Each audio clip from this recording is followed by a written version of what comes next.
السلام علیکم every one, کیسے ہو آپ سب؟ میں امید کرتی ہوں کہ آپ سب ٹھیک ہوں گے۔ ویڈیو شروع کرنے سے پہلے میرا آپ سے ایک کویسچن ہے، نماز کو آپ اس کے پورے حق کے ساتھ ادا کرتے ہیں یا صرف وہ آپ کی ایک عادت ہے؟ اسی سے ریلیٹڈ اگر آپ کچھ پوچھنا چاہتے ہیں تو کومنٹ سیکشن میں پوچھ سکتے ہیں۔ چلیے ویڈیو کو میں ایک حدیث سے شروع کرتی ہوں، ویڈیو میں اینڈ تک بنے رہیے گا۔ حضرت ابو ہریرہ رضی اللہ عنہ فرماتے ہیں کہ ایک قبیلے کے 2 آدمی ایک ساتھ مسلمان ہوئے۔ ان میں سے ایک صاحب جہاد میں شہید ہو گئے اور دوسرے صاحب کا ان کے 1 سال بعد انتقال ہو گیا۔ میں نے خواب میں دیکھا کہ جن کا 1 سال بعد انتقال ہوا ان شہید سے بھی پہلے جنت میں داخل ہو گئے، تو مجھے بڑا تعجب ہوا۔ میں نے حضور صلی اللہ علیہ وسلم سے خود عرض کیا یا کسی اور نے عرض کیا، تو حضور صلی اللہ علیہ وسلم نے ارشاد فرمایا کہ جن صاحب کا بعد میں انتقال ہوا تم ان کی نیکیاں نہیں دیکھتے کتنی زیادہ ہو گئی، ایک رمضان المبارک کے پورے روزے بھی ان کے زیادہ ہو گئے اور 6000 اور نماز کی اتنی رکعتیں ان کی 1 سال میں اور بڑھ گئی۔ اگر 1 سال کے تمام مہینے 29 دن کے لگائے جائیں اور صرف فرض اور وتر کی 20 رکعتیں شمار کی جائیں تب بھی 6960 رکعتیں ہوئی، اور جتنے مہینے 30 دنوں کے ہوں گے ان میں 20 رکعتوں کا اضافہ اور ہوتا رہے گا۔ سنتیں اور نوافل بھی شمار کیے جائے تو کیا ہی پوچھنا۔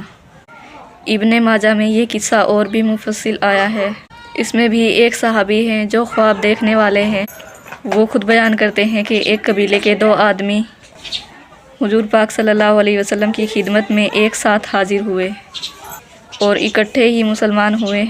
ان میں سے ایک صاحب بہت ہی ہمت والے تھے، وہ ایک لڑائی میں شہید ہو گئے اور دوسرے صاحب کا 1 سال بعد انتقال ہوا۔ میں نے خواب میں دیکھا کہ میں جنت کے دروازے پر کھڑا ہوں اور وہ دونوں صاحب بھی وہاں موجود ہیں۔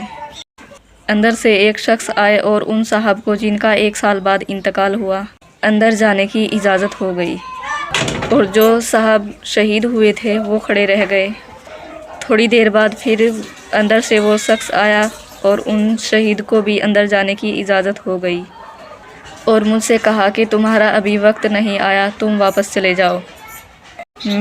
میں نے صبح کو لوگوں سے اپنے خواب کا تذکرہ کیا، سبھی کو اس پر تعجب ہوا کہ ان شہید کو بعد میں اجازت کیوں دی گئی، ان کو اجازت پہلے ہونی چاہیے تھی۔ آخر حضور صلی اللہ علیہ وسلم سے لوگوں نے اس کا تذکرہ کیا تو حضور صلی اللہ علیہ وسلم نے ارشاد فرمایا کہ اس میں تعجب کی کیا بات ہے؟ لوگوں نے عرض کیا کہ یا رسول اللہ، وہ شہید بھی ہوئے اور بہت زیادہ مستعد اور ہمت والے بھی تھے، اور جنت میں یہ دوسرے صاحب پہلے داخل ہو گئے۔ حضور صلی اللہ علیہ وسلم نے ارشاد فرمایا کہ کیا انہوں نے 1 سال عبادت زیادہ نہیں کی؟ عرض کیا بے شک کی۔ ارشاد فرمایا کیا انہوں نے 1 رمضان کے روزے ان سے زیادہ نہیں رکھے؟ عرض کیا بے شک رکھے۔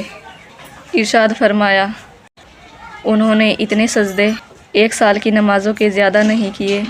عرض کیا بے شک کیے۔ حضور صلی اللہ علیہ وسلم نے فرمایا کہ پھر تو ان میں زمین آسمان کا فرق ہو گیا۔ اس نوع کے کئی قصے لوگوں کے ساتھ پیش آئے۔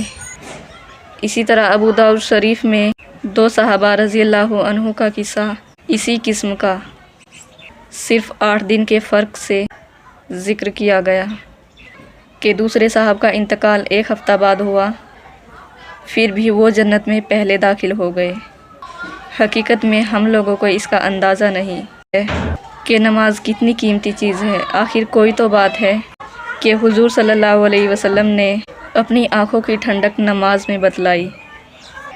حضور صلی اللہ علیہ وسلم کی آنکھوں کی ٹھنڈک جو انتہائی محبت کی علامت ہے، معمولی چیز بالکل نہیں۔ ایک حدیث میں آیا ہے کہ 2 بھائی تھے، ان میں سے ایک 40 روز پہلے انتقال کر گئے، دوسرے بھائی کا 40 روز بعد انتقال ہوا۔ پہلے بھائی زیادہ بزرگ تھے، لوگوں نے ان کو بڑھانا شروع کر دیا۔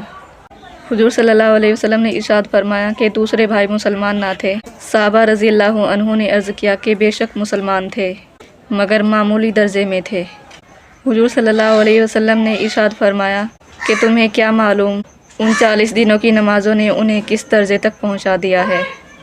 نماز کی مثال ایک میٹھی اور گہری نہر کی سی ہے جو دروازے پر جاری ہو اور آدمی 5 دفعہ اس میں نہاتا ہو تو اس کے بدن پر کیا میل رہ سکتا ہے؟ اس کے بعد پھر دوبارہ حضور صلی اللہ علیہ وسلم نے فرمایا، تمہیں کیا معلوم اس کی نمازوں نے جو بعد میں پڑھی گئی اس کو کس درجے پر پہنچا دیا۔ سبحان اللہ۔ اللہ پاک ہم سب کو خشوع خضوع کے ساتھ نماز پڑھنے کی توفیق دے۔ اگر آپ اس چینل پر نئے ہیں تو اس چینل کو سبسکرائب کر لیجئے، ویڈیو کو لائک اینڈ شیئر کرنا نہ بھولیں۔ ملتے ہیں نیکسٹ ویڈیو میں۔ اللہ حافظ۔